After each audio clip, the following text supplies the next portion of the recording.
You're listening to Arsenal Pass, a flesh and blood podcast for players by players. And all about strategy, leveling up, and the latest news in the world of Wraith. Welcome to Arsenal Pass. Welcome back, everyone, to episode 125 of Arsenal Pass. Hayden Dale here with Brendan Patrick, coming off the back of our Nationals weekends, two separate Nationals, two separate parts of the world. Two, good weekends, I think. I heard that you had a lot of fun playing Kano'd, which a lot of people won't know about, so I'll give you the opportunity to talk about Kano'd at some point.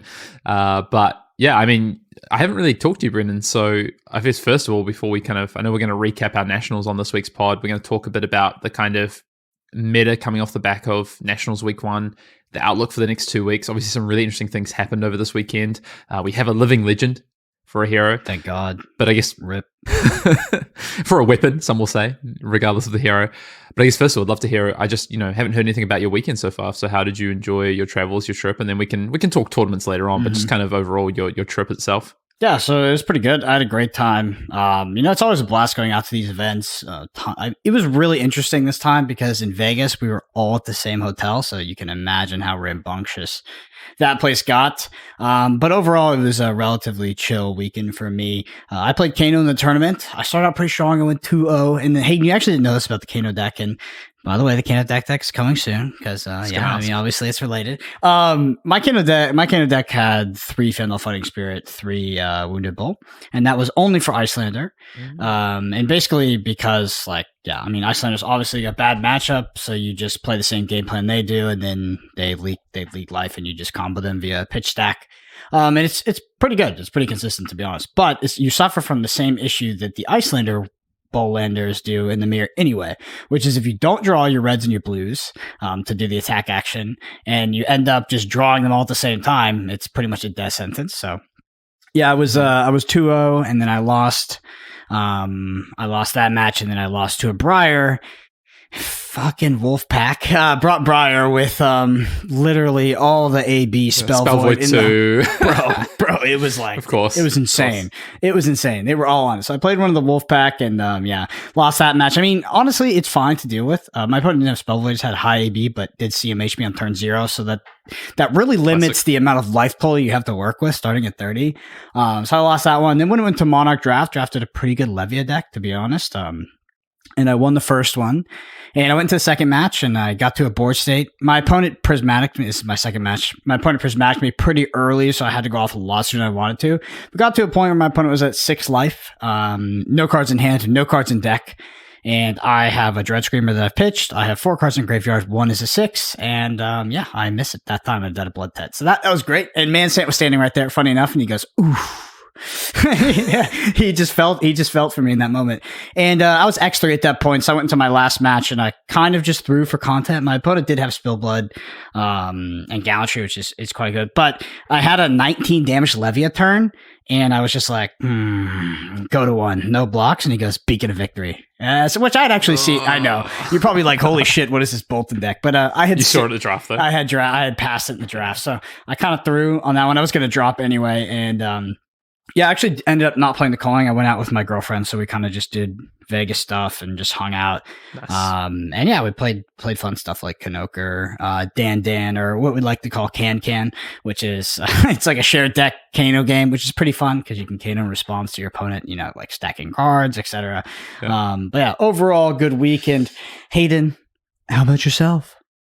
Well, I have a couple of questions first. So it's interesting. I wish you would talk to me about this Kano strategy because it's so funny. Me and, testing partner, friend of the pod, Damakai, we spent a lot of time on Kano at the start of this year, heading into the Calling Auckland because we wanted to play Kano at that.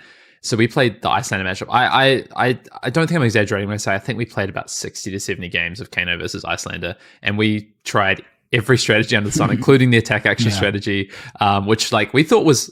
so the first 3 or 4 games, we absolutely destroyed the Icelander, and then the Icelander adapted. So I think it is. Honestly, the attacks are really good, especially if the Icelander doesn't anticipate it. I think it is really good. I'm just curious that you guys came to that as well. So super interesting. And my other question, well, actually, it wasn't a question; that's a statement, I guess. My question, I guess, about that was like, how did you get to play them out in the game, and then did you end up just like bricking on reds at some point? Yeah, I played. Kind of hurt you. No, I played in Icelander round 1, and I mean, it might have been close on life totals, but it was not close at all. Like I had stacked double wildfire. They were like 6 life. I mean, it was not close. And then, against the second Icelander that I paired into, I just didn't see them for the entire game. And then I saw 3 of them in a single hand. And I mean, it's just a death sentence, right? Because you can't play the AB tax, and then you go to your turn and on there. It's so far ahead. Yeah. I mean, I literally was comboed off in that turn. So, it's totally fine. That's just sort of how that goes. It is the pack that you make when you put attack actions in a wizard deck, is drawing them correctly. Yeah. It's an interesting one. Yeah, you got to get a little bit. Well, you know what? This episode of the pod, I've titled or entitled Brennan getting Kano'd at nationals, and there's a couple of reasons for that. I think it sounds like actually you had a pretty reasonable run with Kano. Maybe the draft wasn't as panned out the way you would have liked. So maybe you didn't get quite Kano'd in the same way, but I definitely got a little bit Kano'd this weekend. I thought I was going to 3-0 my draft, even though I was one of 2 Levias. I definitely had the better Levia deck. The other Levia switched to pick 8. But, sometimes it just happens. Sometimes you... the thing is like, I technically took a risk, right? With the Dread Screamer, I had 4 cards of graveyard, 1 is a 6. But the reason I was in that position in the first place is because I got Prismatic on turn 0. So, like, that's a rough spot to be in as Levi. Oh, it's funny you say that. Yeah, it's funny you say that. I can get into my event in a minute.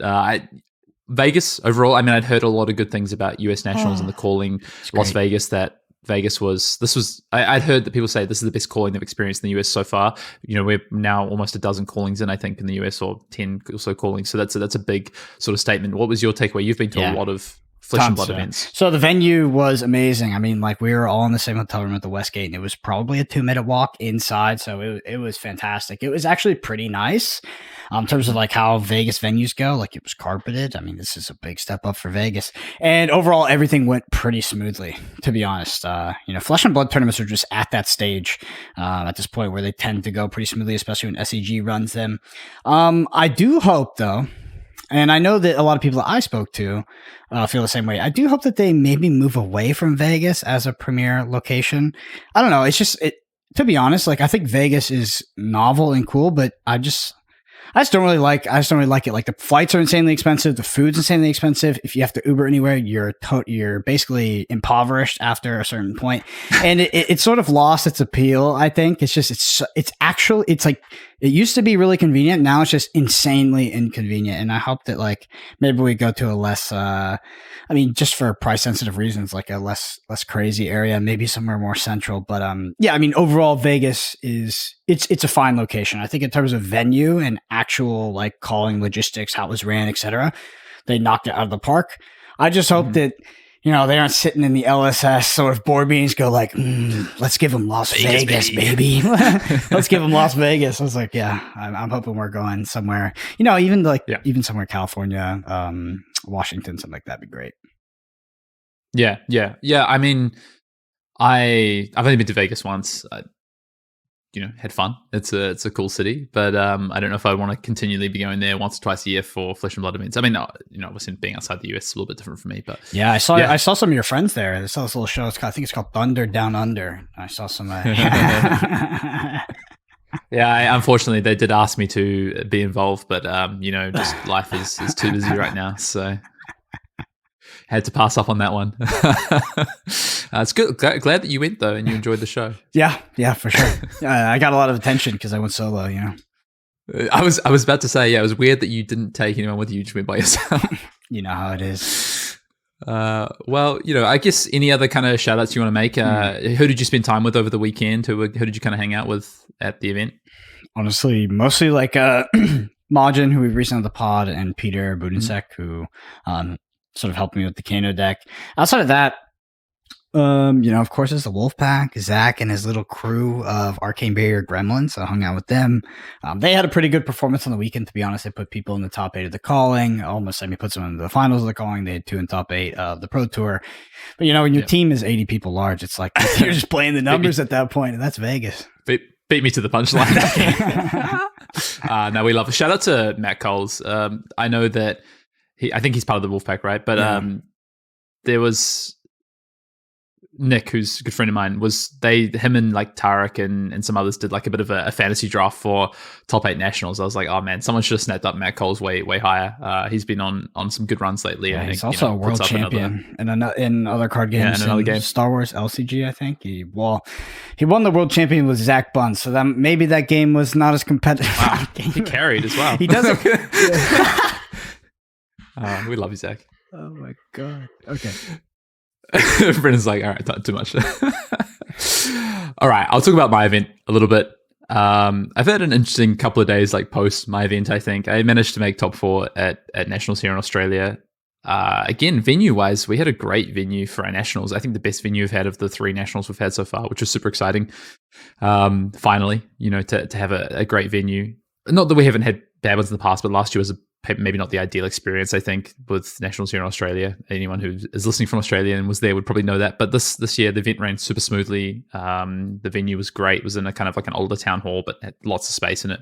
You had a lot of table space, which I'm always very thankful for. Having 2 to a table as opposed to trying to squeeze 3 or 4 to a table, which is just craziness. Ended up making top 4. I might start with this and I can talk through my event. I made a bit of a misplay in my top 4 match, Brennan, and it's been haunting me for the last couple of days. I don't know if it would have meant that I won my top 4 match, but it was definitely a misplay that cost me net 3 life across the game. I would have basically had 3 more life to play with across the game. The game ended up being pretty close, but I was playing against Farhad, who had an amazing run over the weekend, ended up losing, falling just short in the final on Kano'd.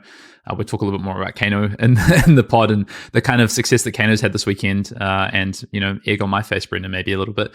But Farhad played amazingly in our top 4 game, played super tight. And it was actually the 3rd time we'd played in the weekend. We played twice in draft. We were both in the top draft pod in both drafts. And then we played in the semifinals as well. So, we split the Swiss games, one apiece, and then he took, closed it out, took vengeance, and went on the way to the finals. But yeah, definitely limited a little bit my kind of misplay in the top 4, which some people saw on stream and some people messaged me about as well. And I was like, yep, it's one of the worst displays I've probably made, at literally missing table damage. But yeah, tried to move on since then. Yeah, Kano, interesting position for the meta. I think the positioning in terms of, if you look at the macro meta, was fine. I think the conditions specifically at US Nationals maybe not great, because that entire caravan of a team called the Wolfpack brought so much freaking arcane barrier. And Briar is just not a great matchup, especially with the Spell Void. I mean, it's just higher variance. So yeah, I mean, Kano, like you said, finalist Australian Nationals, winner at Polish Nationals. You guys got to be careful. Philippines as well. On the Philippines. You guys are going to get something banned. I mean, this character is supposed to be unplayable in the developer's eyes. They want it to be absolute garbage. I mean, it's definitely still very good. So I can talk about my event. Yeah, as I said, finished top 4. Ended up playing Dromai. If you want to hear about that, there is a deck tech going up tomorrow on the Dromai deck. Also, we did a Patreon pod. We talked about the decks we were playing at Nationals that went up over the weekend as well, where I do talk a bit more in depth about the kind of decision to play Dromai and a little bit about the list, but more on this deck tech that's coming out this week. But yeah, ended up playing Dromai. Had a great time playing Dromai. Had a very good run in Constructed. So I went 5-1 in Constructed and Swiss. I went 3-0. So Brendan, this will remind you of the old days of Flesh and Blood, but I played 9 rounds and did 2 drafts on day one of my Nationals. I don't know if you know that that's how some of the Nationals work. Yeah, I mean, basically for the same reasons they work that way in the past, right? It's like these smaller tournament organizers, and just like they can get scheduled that way. I mean, you say you played a lot of rounds, so like back in the day, it was double trouble, right? Because you played a lot of rounds, and they were not speedy at all. A lot of people don't know that. You know how you can't concede, and that the game kind of just ends when the round's over. Well, it didn't used to be like that. It used to be 5 turns of politics, negotiation. Yeah. So on Friday, I actually linked up with We Make Best, who you might be familiar with, as a Kano main, Brendan, and we did a couple of drafts with them, which was good. They're from the other side of the country to us, so they were over here. The venue was literally 15 minutes from my house, so I slept in my own bed and everything. It was great. But so we linked up with We Make Best on Friday, did a couple of Monarch drafts, and then kind of got my confidence behind me. It was my second ever 3-0 draft. in Monarch since I've been back to drafting Monarch. So, really just getting off on the right foot for the event. Show up to the event, play round 1. I get paired round 1, I draw my mirror, which I was like, oh man, I really don't want to go to time here. And my opponent was good as well. Shout out to Isaac, who I know listens to the pod from Melbourne. He played a very good game. At one point, I think he was 17 life up on me, Brendan. I think I got down to like 6 life or something. Managed to pull it back, win the mirror round 1, really close game.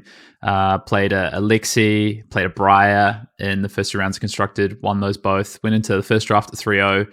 And then 2-1, 2-1 my drafts. And yeah, you'll never guess, both my draft losses came down to turn 0 red prismatic. So from my opponent, with them going second. Classic. It's a good card. I mean, honestly, it's a card that we should have mentioned in the, at least in the vicinity of Via the Vanguard and Spill Blood and like stuff like that. That's very, very good. It's pretty good. I mean, I guess if you draw at the wrong time, it's kind of ass. Yeah. Turn 0. Yeah. Turn 0 going second and your opponent can't punish you for it is pretty insane, which is kind of what happened to me both times. So, but I did do a dirty on camera where I had a chain deck in my first draft that was very powerful. And I just went like 14 damage, 13 damage, 12 damage, 15 damage, like in 4 turns in a row just to kill my opponent on camera, which was Farhad, who then avenged himself by beating me in top 4. So, swings and roundabouts, I guess. Second draft, 2-1 again as well. By that time, it's like 7 o'clock or something. Like the day's been super long. So get a bit of food, head home. And then knowing that I need to like 2-1 basically. So I finished the day at X2, the 2 losses in draft, knowing I need to X1 basically on the day to make top 8 on Sunday.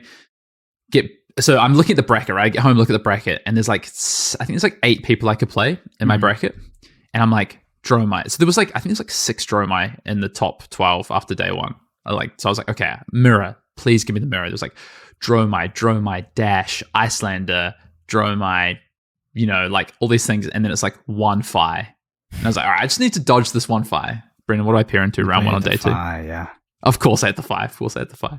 Play into Darren on Fi, who, I think in the end, I win the die roll, which is huge to start with, end up winning that game.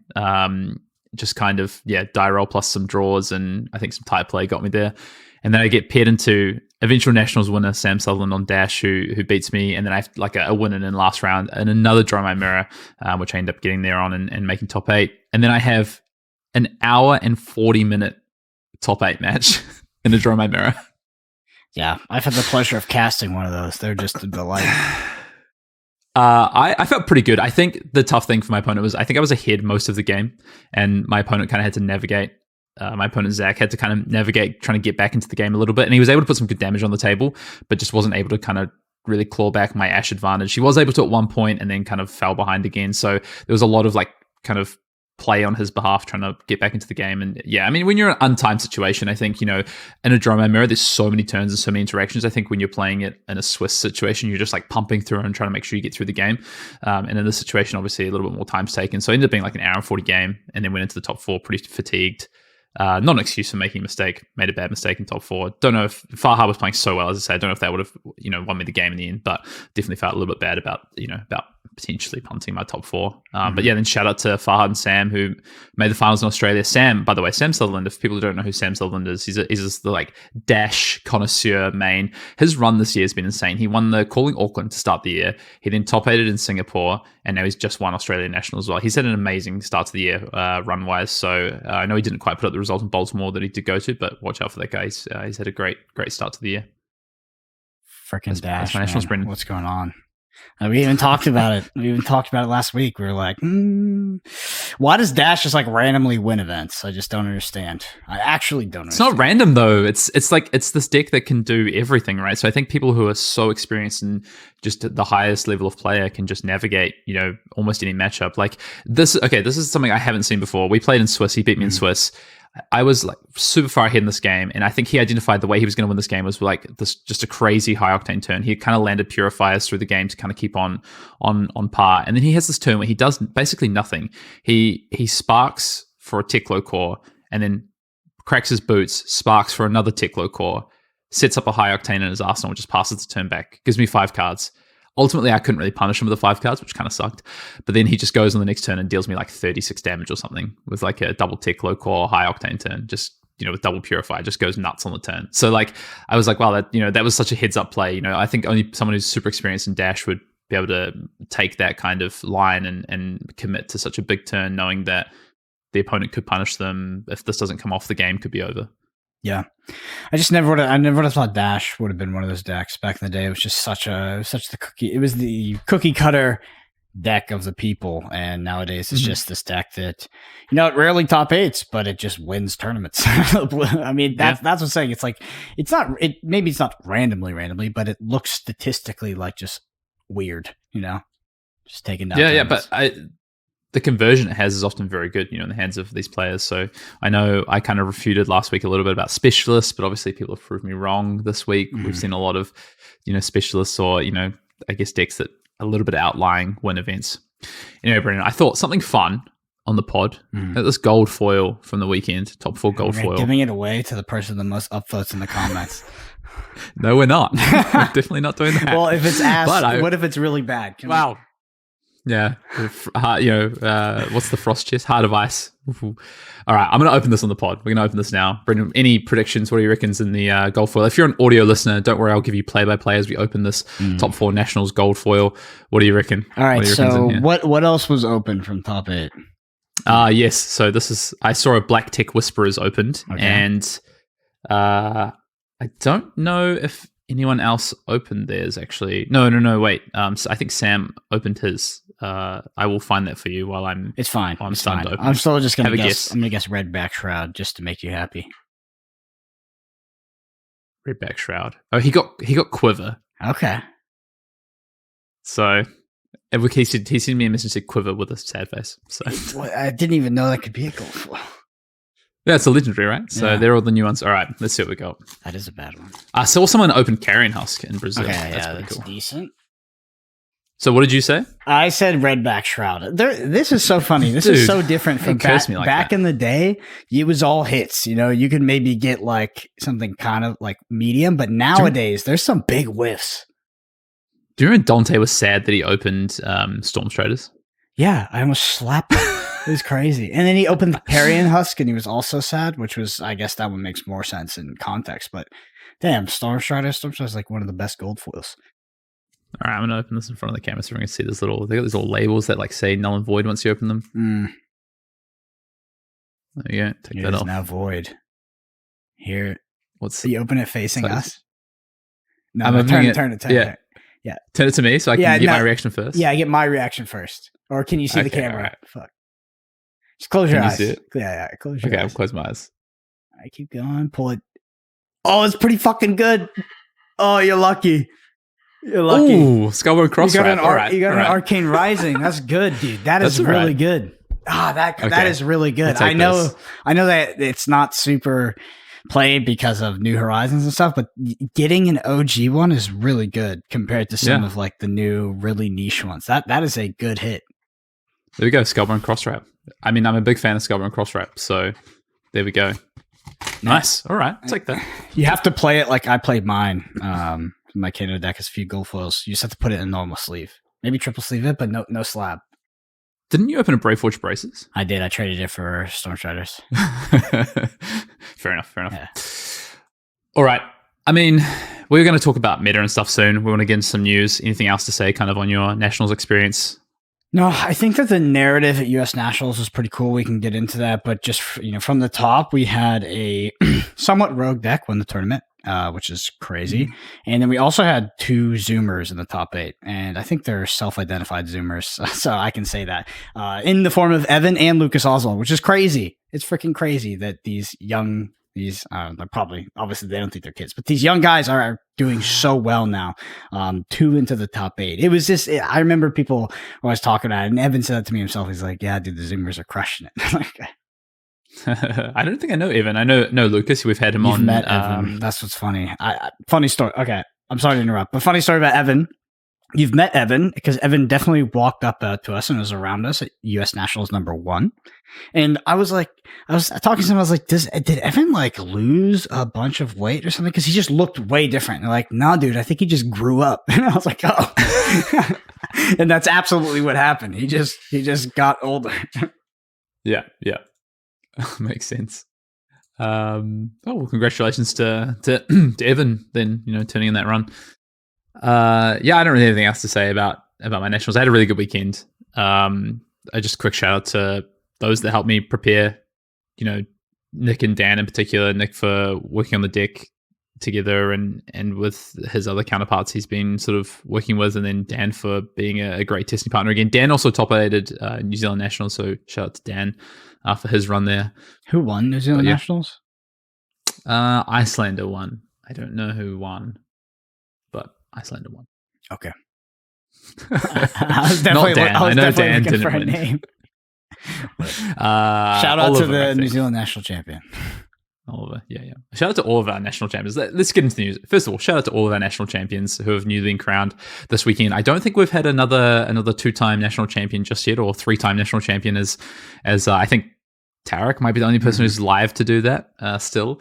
But no more 2-time national champions. I think over the weekend we had 1, 2, 3, 4, like over a dozen national champions crowned, and we had New Zealand, Poland, Brazil, France, Italy, States, of course, Denmark, Finland, Iceland, Indonesia, just so many around the world. So shout out to all our new national champions. We can talk a little bit about meta once we get into it, but yeah, very exciting for those, and I'm sure some nice gold foils cracked around the world as well. Other news, also congrats to Charles, of course, for winning in the US. Drove my deck tech going up tomorrow, breaking down this deck. Honestly, I think I stood there at the end of Nationals and was like, I had the best deck in the room. Like, I just, without a shadow of a doubt, I just felt like I had the best. Wow. I just felt like I had the best deck. All my mirrors felt, while some of them felt close, they all felt pretty comfortable. My one loss was to Dash, where I felt like, in Swiss, where I felt like I don't know if I played, particularly as my best, and Sam played super, super well. And same with my top 8, Farhad played super, super well. And I made a bit of a mistake. So yeah, I just felt like the deck is kind of gassed, to be honest. So deck tech coming out on that. And then we've got 2 more weeks of Nationals. Bright Lights just around the corner. But also, Brendan, just before we jumped on the pod, let's just keep doing this. They keep giving us the source just before we do the pod. It's like they know that we've moved our recording time a little bit. We got to take a 10,000 foot view of this one because we didn't have time to look at the cards. And yeah, I mean, it literally. I've asked someone though. Okay. I asked my group chat. I was like, can someone shout out some of the cards that look most interesting? But yes, this is the round table Tellurian Community College times LSS collaboration, which, okay, first of all, Brendan, we've both kind of said in the past we would be not in favor of seeing collaborations, especially this early on in Flesh and Blood's history, and we have a collaboration here. So what was your kind of thoughts when you heard about this? Obviously, we already knew about this, but now we have the details of the Blitz decks that are coming out and the cards in the set. There's over 100 new cards. So there's actually new cards being printed for this. Kind of what's your top level, I guess, thoughts on this? So the thing is, I didn't read anything. I just saw the headlines. I mean, I didn't get much time. But so if the cards are unique to the box, that's pretty interesting, right? So if we look back to a particular warrior card, I think it's Glistening Steelblade. That was, the price was very high on that because it was in that box, and that box was ass. Sorry to people who developed it that loved that box. It was just not a good product, in my opinion. And I just hope we don't get into one of those scenarios. It's weird to have an IP crossover like that, because I think that it's an easy critique of Magic the Gathering right now is the IP crossovers with, I mean, people like Lord of the Rings, people like Warhammer 40k, and that was like a side product. People like those brands, but if it was like, some of the ones are like Magic the Gathering X The Walking Dead, I mean, that's pretty, that misses a lot of people. And a collaboration with a YouTuber is really interesting at this stage of the game. So, I mean, obviously the professor has been quite outspoken about his sort of his support of the game. I don't know if that's paid or unpaid, but is a big fan of the game, has been at a lot of the events, etc. So that's been someone that Legend Story has been working with for a while, and you can see that in the product. I mean, they developed cards, specifically there's one in his likeness, and they developed a set around it. It's really weird, to be honest, Hayden. Like it kind of came out of nowhere, and well, I know there's been rumors of it, but it's an interesting idea for a product, especially when we're introducing these many new cards. I think in terms of like design for a pick up and play product from a high level, and like I said, I haven't delved too much into it, looks pretty good, right? Rip open some packs, play it's like some of it's UPF, sort of UPF esque, and I don't know, it's hard to evaluate from the beginning, but just the core concept of doing a big product release like that in collaboration with a YouTuber is an interesting choice by Legendary Studios. Yeah, I don't have too much to say on that kind of top level aspect of it, of the decision to do it, and kind of doing it with the professor in particular, and it being this kind of crossover. I mean, it's interesting for sure, and I think he's clearly someone who is passionate about Flesh and Blood. He's got behind the game pretty early on, and like you say, in whatever capacity that is. I know he's. Yeah, I mean, I think the coolest thing though is some of these cards, and I think these Blitz decks look pretty cool. I just had a sort of a look through. We've got a new Bard hero, Melody, which we'd already heard about. We have the Professor himself, and immortalized in a hero now as Professor Ticklevossen. We have this new Guardian hero, Brevant, Civic Protector. We have an Ira deck as well. So these are the 4 decks, and then my kind of thought would be the new Mechanologist cards that we're seeing printed for the Professor's deck will be available in the next set. Will be available in Bright Lights. I think that would be my thought. Do they have an MSRP on it? That's a guess. Sorry to interrupt. Does it have an MSRP? I mean, I assume it does. I don't know if it's in this article. Well, I mean, we don't really have to find it. I mean, it does. I've got it here. Okay, great. What is it? It's $69.90 USD per display. Okay. Yeah, I was hoping it was under 50 because the last one definitely felt like a scam, and I know that's pretty aggressive language, but that thing sucked. I'm not gonna lie. There is 4 decks in this, right? Yeah, so it's better in terms of value. The other one was the 2 cards, and they put in these like random foils you could only get in there. It felt really money grabby, and it did not feel like Flesh and Blood. I was not a big fan of that product. It was like above $50 as well, and I think just going above that price tag, it's just like. Obviously it's there's a value exchange, so it's like how much content is in the box, but over $50, that's expensive for like what could be more supplementary-esque product.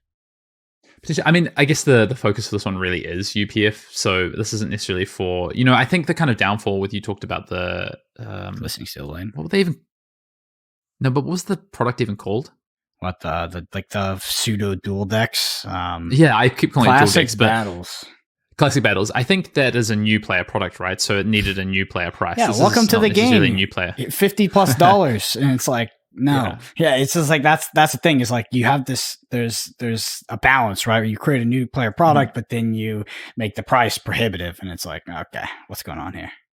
So we can move past that, but I don't think this is the same vein as that product. I mean, you get a rubber playmat, this reusable box, and it's designed for UPF. I think this is very cool. I'm excited to see.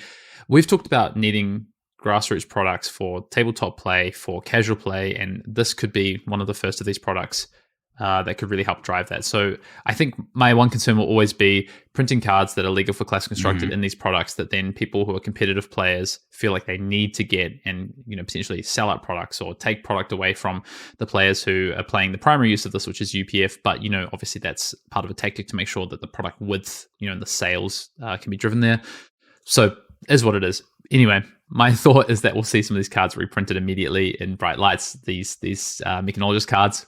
Yeah. I'm not sure if that's that's a thought. I don't know if that's going to be true. And then the rest of these cards look like they're specifically UPF cards and not necessarily needed for Classic Constructed. Although some of these cards are quite interesting. So like now Guardian has a much better legs equipment. Yep. I think people like Guardian players are going to want this. We've got Civic Steps, which only comes in this in the Brevant deck, which is.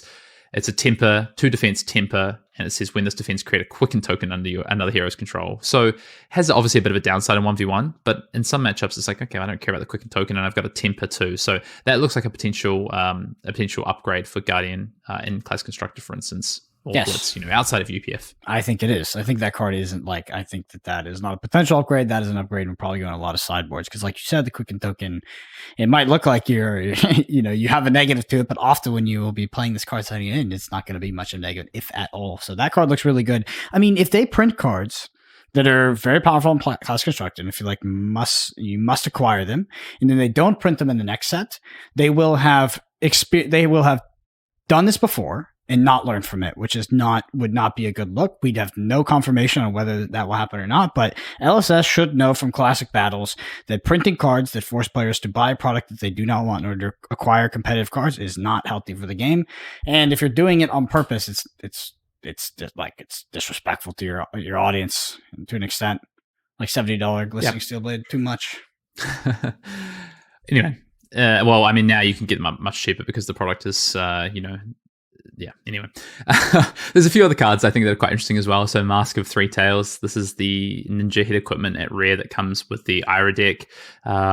This is, and I think it's cool putting Ira in here. There's the Ira Learn to Play, this kind of continuation of Ira and letting Ira be in the hands of new players. It's been identified as a great hero for introduction from LSS. And so they're going to continue with that in products that players can get their hands on readily. So, well, in theory at least, Ira Crimson Haze. This Mask of Three Tails, very interesting. Ninja hit equipment, defends 0 at rare, says instant destroy this, draw a card, activate this ability only if you hit 3 or more times this combat chain. So only if you've hit 3 or more. So really interesting, power out your big combo turns, your big Ira turns, your big go wide combos. And then also Bittering Thorns is getting a red version. So previously printed in yellow, a 1 for 3 that defends 2. Now we've actually got this at a 1 for 4 breakpoint in red, which is really interesting. When this hits your next attack, this turn gets +1. So potential 1 for 5 value on Bittering Thorns. That's a good card. Cool. Yeah, that's a good card. Yeah.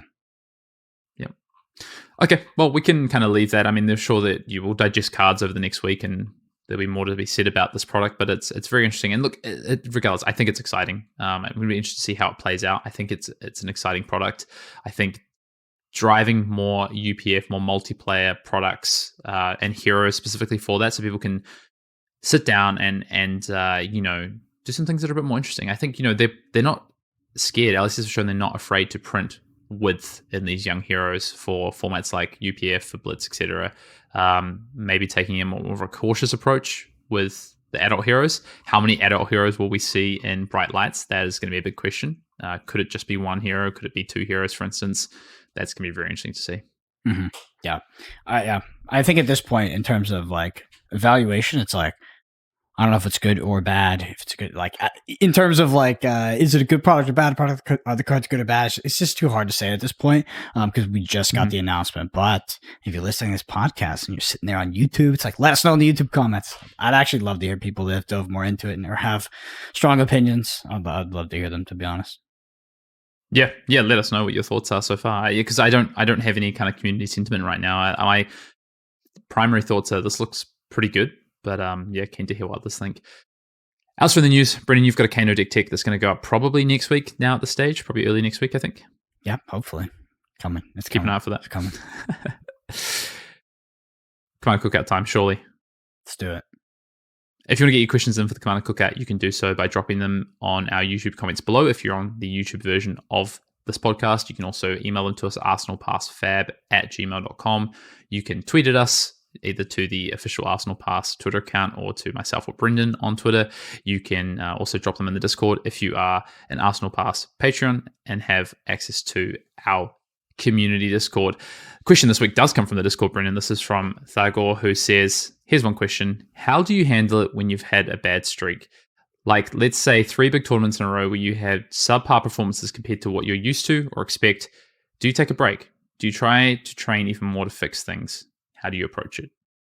Just hang him up, start casting. No,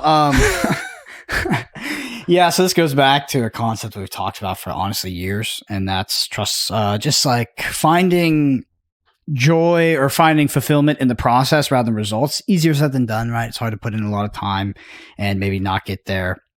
And then sort of keep your ego on the planet, right? Because you kind of feel like you're like, maybe I'm not meant for this, et cetera, et cetera. But ultimately, I know this is our method is we try to not look at the results almost at all. Maybe we use it as a sort of barometer, is like if we need to change something in our process, like if everybody does terrible, we maybe go back, we're like, okay, maybe we need to test more, maybe we need to change how we do our notes, et cetera.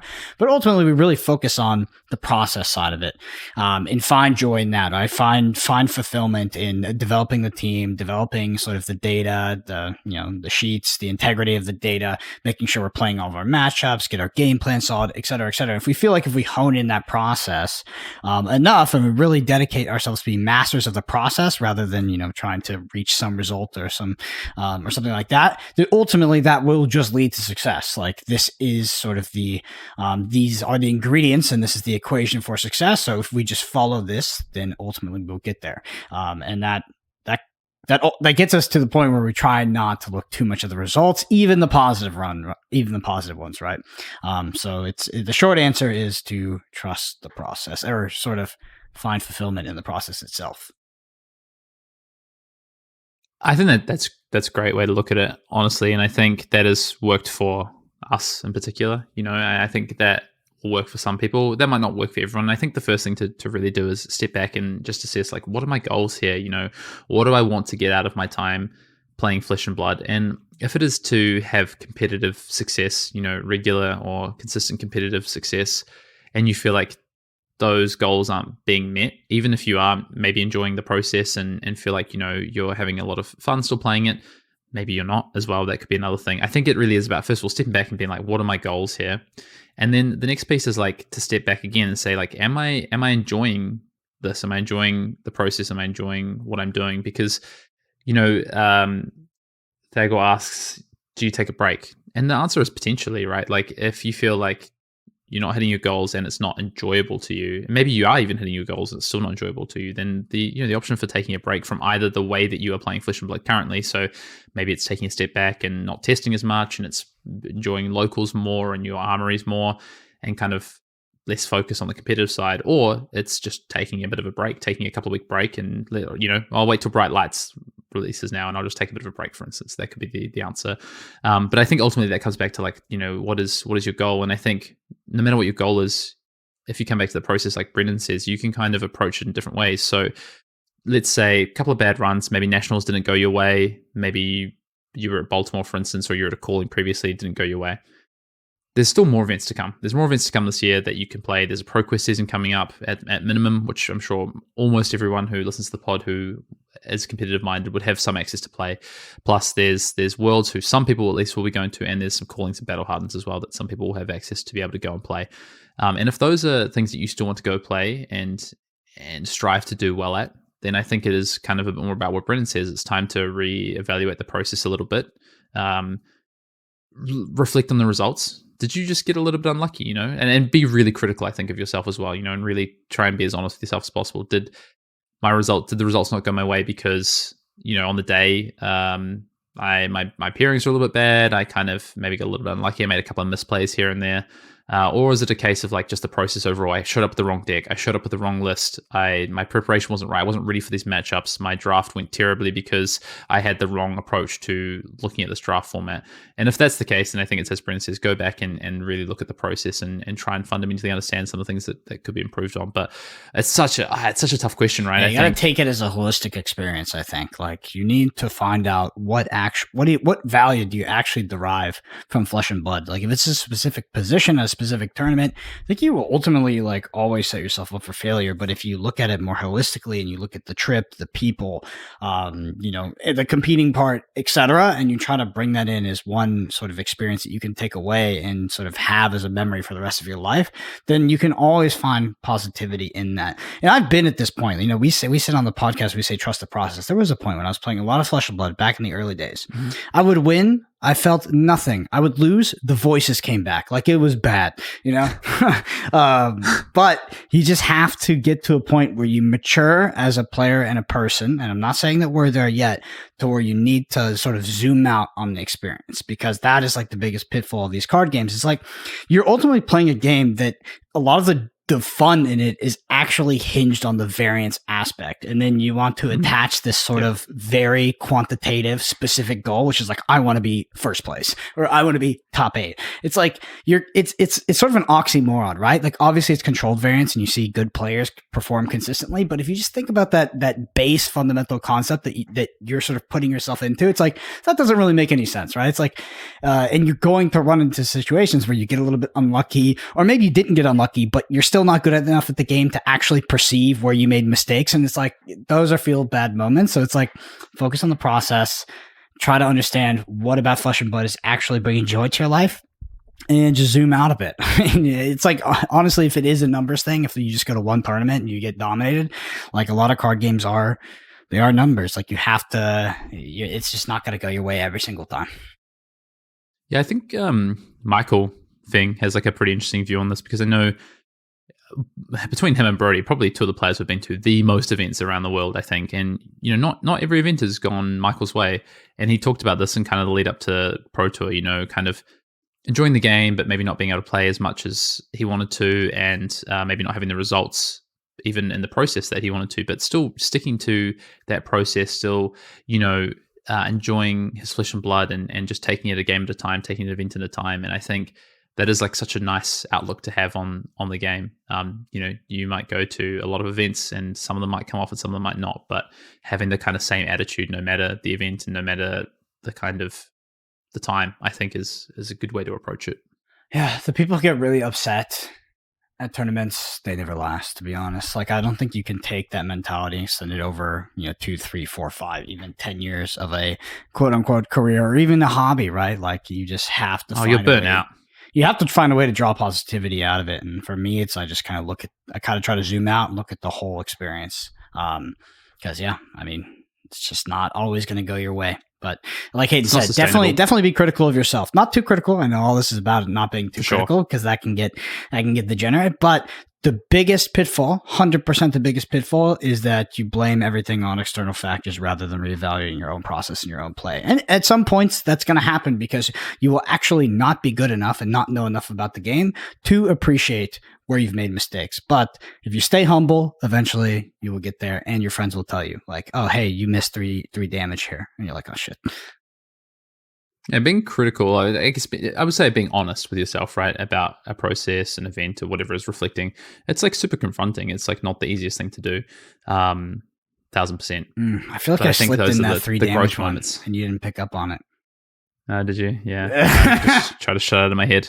I mean, I reflect on that, and it's like, that one for me in particular, that's a mistake rather than necessarily a bad run. I mean, top 4 at Nationals, I'm still happy with the result, right? I'm still happy with the process, happy with the result. Ultimately, it comes down to one mistake. And then my kind of takeaway from that is, okay, how do I make sure that in these maybe more mentally fatiguing situations, how do I make sure that those, I can step back and improve next time to not make that same mistake? It's not easy, but we'll work on it.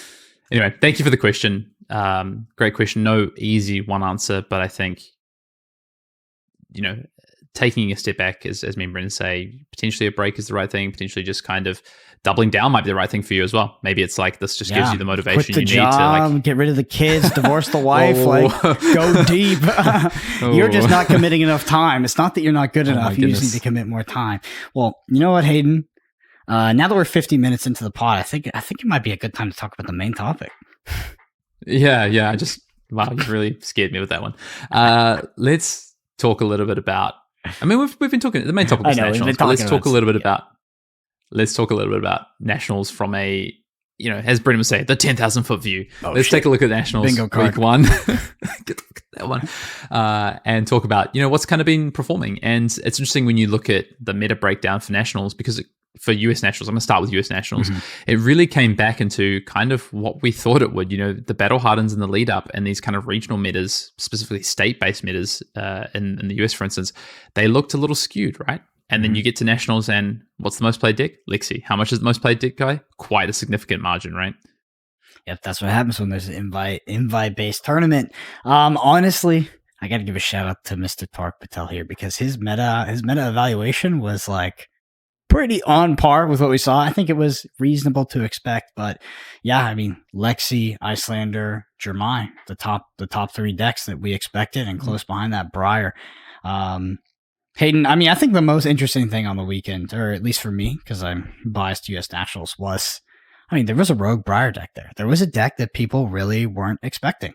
And that is... You said 3%. You said 3% chance that... Or was that me that said 3% chance? I feel like you said next to no chance that we see a rogue deck show up and do well. Not only did it do well, it won the event. I did, and it did well. It did really well, and that's Fatigue Briar. I'm not sure if the whole team was on it, but obviously Charles Dunn was on it, the U.S. national champion.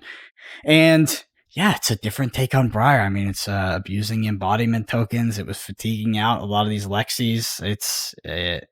I didn't see it coming. I definitely did not see that deck coming, and it won the entire tournament, which is incredible. It shows you sort of if you're looking at the future tournament, even at this level, whether it's Pro Tour, World Championships, and a meta that looked as defined as the one we were going into, where even someone like Mr. Nick Knack-Brick, no, I'm kidding, could predict it.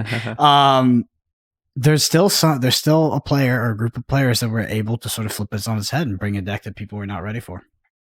Yeah. Yep. And I think that's about, and honestly, people will always try this, right? And it might not come off. And when you get someone of the caliber of Charles and the players that he works with, I think it's more likely to come off right. There's, they've got the experience, they've got the ability to not only come up with the idea and hone and tune the idea, but then also run it at the event. And also you've got to play your rounds of draft as well. You can't just do well in CC, you got to do well in draft as well. So big congratulations to Charles and the team on that one. Great result. I think we were like, will we see something spicy? Probably not. And it's I mean, just to be clear, man, this is not the first time we've seen Fatigue Briar be around and show up, but I think, the first time we've seen it be a this kind of tuned and refined plan by a team and bring it to an event. So to a large event like this. So yeah, definitely qualifies as spicy. I think across the board for the Briars that showed up to the tournament, it was not the most popular archetype, which is interesting. Of course not. No. I think you're going to see it was more traditional Briar, and I think at US Nationals Briar was somewhat popular, but not. It was in the top 6 decks. I think it might have been the 6th most played, but it wasn't. It wasn't super popular. I thought it was the 4th most played deck. I could be wrong. Was it the 4th most in the end? Okay. I don't know. Gun to my head. I don't know. Weren't you there? Yeah, but I saw the meta on the TV like a few times, and obviously you just look at the big 3 because you're like, that's what we predicted, and then the rest. I know for our meta, I mean, we kind of predicted what would be the most played deck at our meta, and it was Dromai. Well, no, it wasn't. It was Lexi, but then Dromai. We knew Lexi was going to come around and probably be the most played deck, but Dromai was the 2nd most played deck at our event, followed by Icelander. So it was those big 3 as well, just, a slightly different skew. But in the end, it looks like when you look at these total nationals, Lexi really did come around. And from the first week of nationals, Lexi won the most nationals. Mm-hmm. I mean, Lexi is not really a surprise. Lexi is the best deck. I know you said you feel like you're the best, but okay.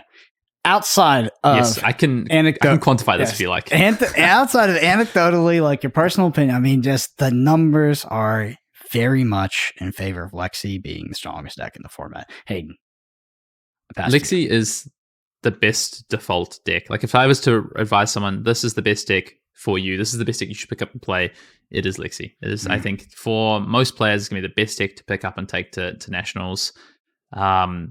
I would still stand by. I felt like I had the best deck in the room at Australian Nationals, but that's a different kind of standpoint. I do think Dromai is very, very good, but I think Dromai is very, very punishing in some instances. I think depending on what your meta is, you could get punished by also running Dromai as well.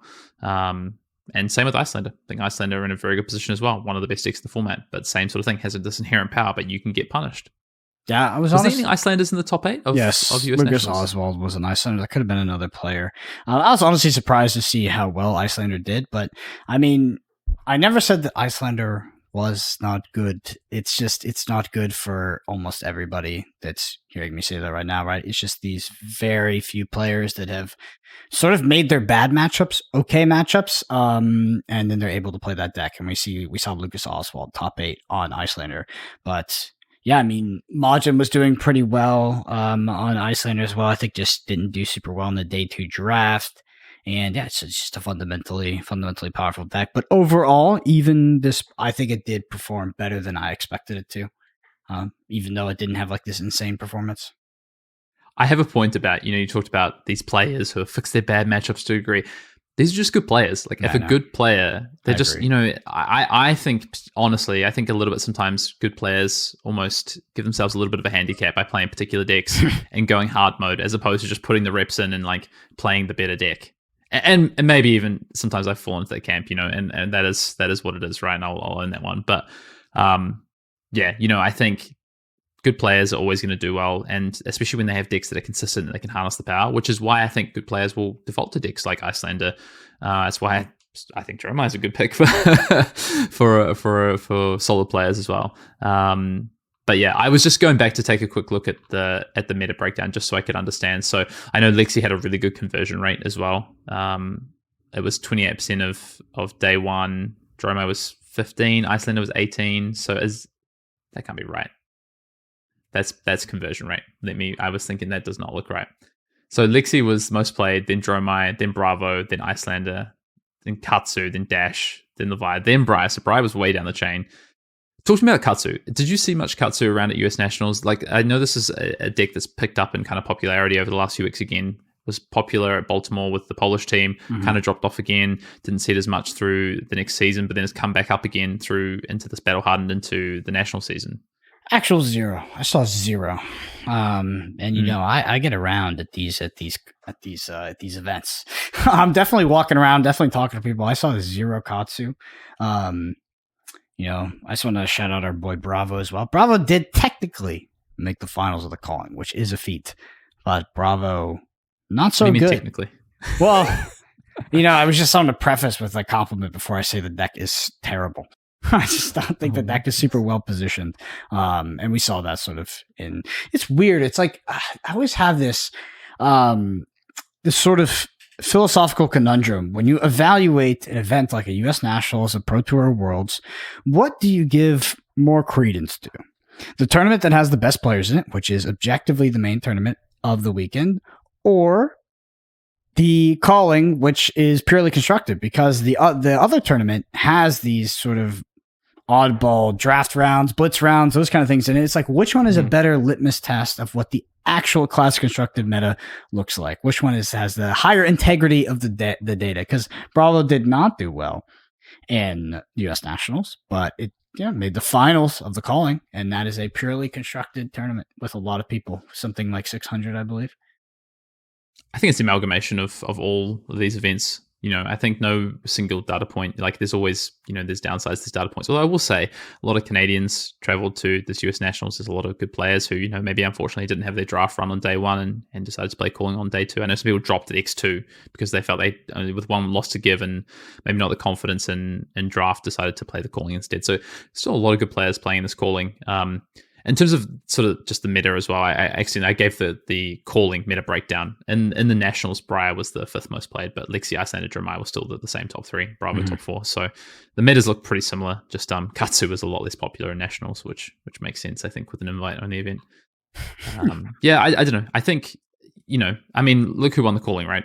Yuki won the calling, obviously a very accomplished player. There's a number of Canadians in that top 8, I think, as well, being not the Canadian Nationals weekend they traveled to play, so... Yeah, for sure. I guess anecdotally, and Peter almost top 8 of the calling on Kano. Yeah, it was basically one match away, which was interesting. I was over the shoulder of that, but I digress. I took us on a Kano tangent. I'm sorry. I apologize. Every time. Let's take just a quick wrap up of kind of Nationals week 1. So we'd said that Lexi obviously had the most success over the weekend, adding 246 points to the Living Legend. I'm just looking at this. Someone had put out basically a Living Legend sheet based on national season. Briar, of course, now hitting Living Legend with Charles Wynn over the weekend. Dromai, Kano, and Dash and Icelander were equal 3rd in terms of contribution to Living Legend points over the weekend, though, which is interesting. So kind of wanted to end and give you the kind of, I was going to say soapbox. I'll give you your kind of stand to talk a little bit about Kano in this format because you did obviously play it this weekend. Kano had a pretty good weekend, 2nd at Australian Nationals, it won in Philippines, it won also in Poland, and to see some top 8s across the world. So, while Lexi was dominating, Briar hit Living Legend, Dromai, Dash, Icelander had pretty good weekends. Kano also had a very good weekend. Yeah, I would really like to see him break down the lists from Polish Nationals and the Philippines as well. That would be super interesting because the Kano deck is an interesting spot right now, particularly because it feels like the core of the deck is just not very changeable.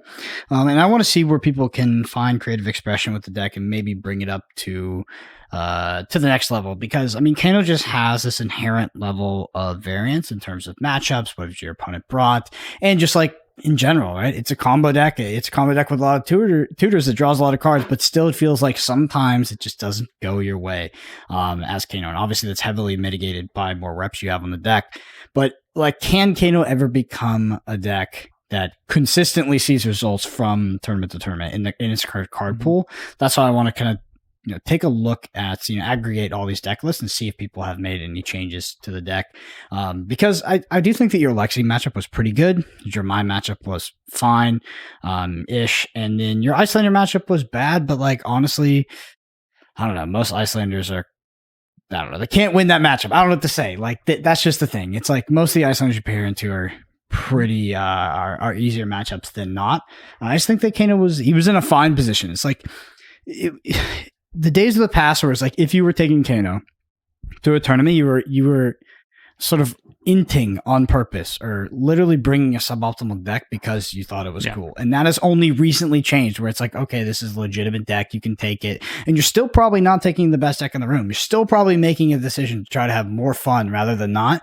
But it's a deck that can actually win tournaments because Kano has been a deck that we've seen it have performances, but in terms of winning tournaments and like multiple tournaments on a weekend with the national title up for grabs hasn't happened. So I just think the reason why Kano is where he is right now is because I think that the collective community of Flesh and Blood is getting better at Kano. I think that people know how to play the deck now, and people actually know how to play against it too. Like people understand what the combo is. I don't have to call a judge over in order to do the combo at this point.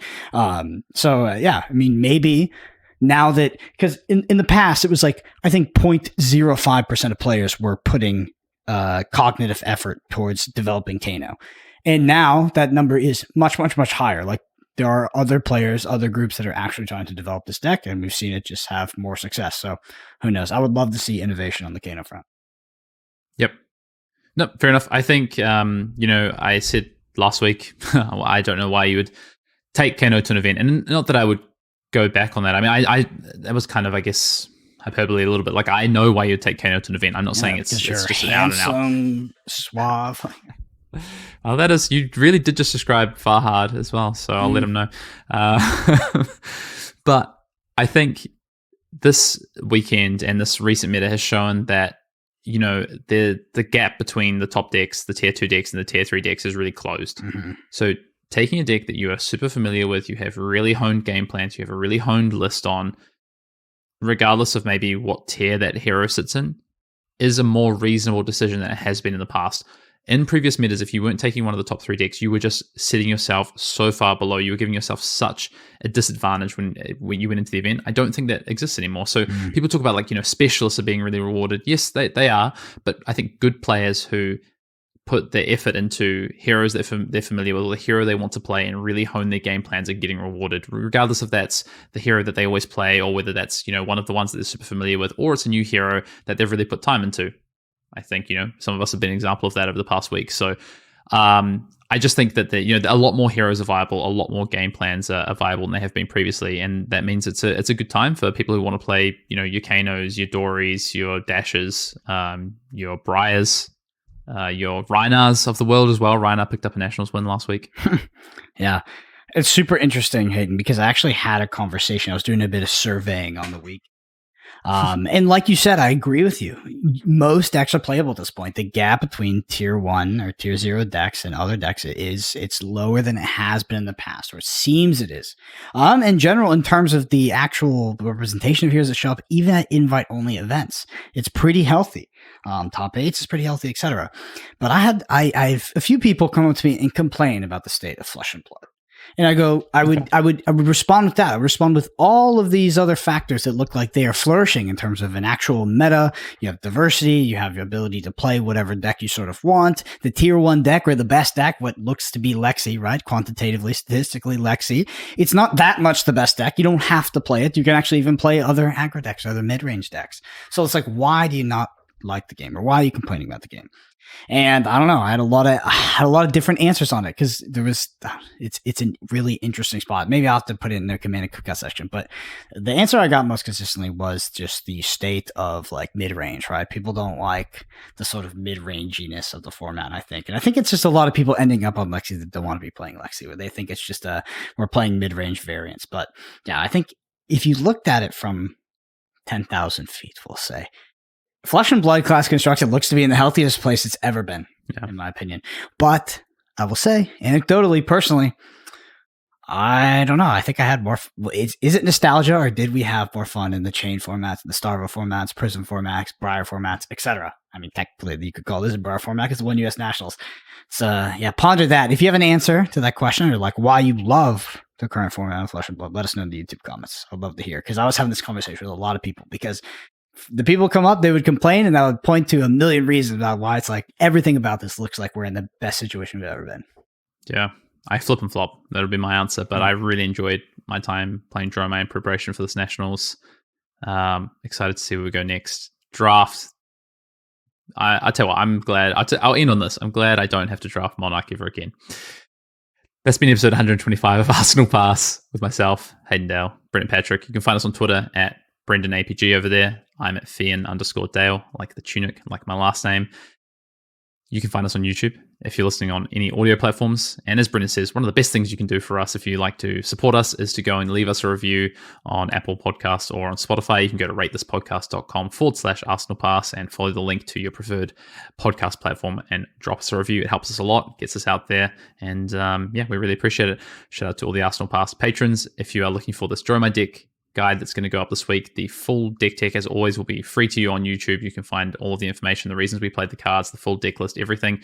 If you want the sideboard guide in a bit more in-depth detail, then that will be on Patreon this weekend as well, so you can check that out. But Brendan, anything else to say before we sign off? I just want to say, if you're listening to this podcast and you're looking at the new product release by Legend Story and you're like, wow, this is so cool, but the professor, why isn't this Arsenal Pass like our what, you can make that happen by liking and subscribing. So hit that, especially if you've been listening for a while. I'm just kidding. We don't want to do a product release, but if you've been listening, you like this, you listen to this podcast, you're like, wow, I got a nugget of knowledge. Hit like, subscribe. It helps so much. All right. Yeah. See you next week. See you next week.